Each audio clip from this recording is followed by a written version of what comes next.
One Tank Trip, presented by Childers, Air, Plumbing, Electric.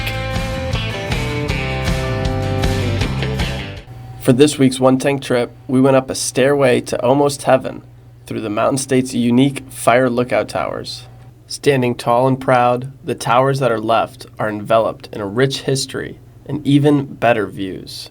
Fire towers are a touchstone to our past, and they're also a link that the public has to the work, the ongoing work, and the past work of fire control in the history of West Virginia. The towers did not start out as cozy as they might seem now. It wasn't until the early 1920s that a cab was built for the lookouts at the top.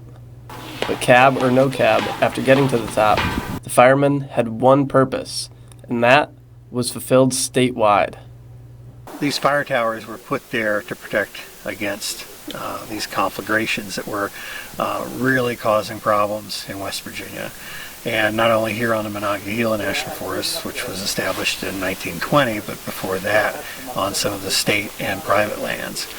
With the towers spanning across the state, the forest they saw overlapped. And with radios and telephones, the men in the towers were able to work together to locate every single spark. Fire towers don't work alone. They have to have other fire towers to help them. This is a whole idea called triangulation. They would do this by using data from 3 different towers. Using a large dial in the center of the tower, they would send the direction of the fire, and after 3 data points, fire wardens could locate exactly where the fire was and send a crew to put it out. And although it might seem exciting and fast-paced, working on the tower was quite the opposite. Life in a fire tower is pretty solitary for the most part. A lot of it would be scanning the horizon, looking for smoke. That is what their job was to do, and to report this. After about 30 years of using these fire towers, better options to spot fires, as well as upcoming challenges related to the towers themselves, came to light. The National Forest started looking heavily into use of airplanes as spotters, aerial spotters, beginning in the 1950s.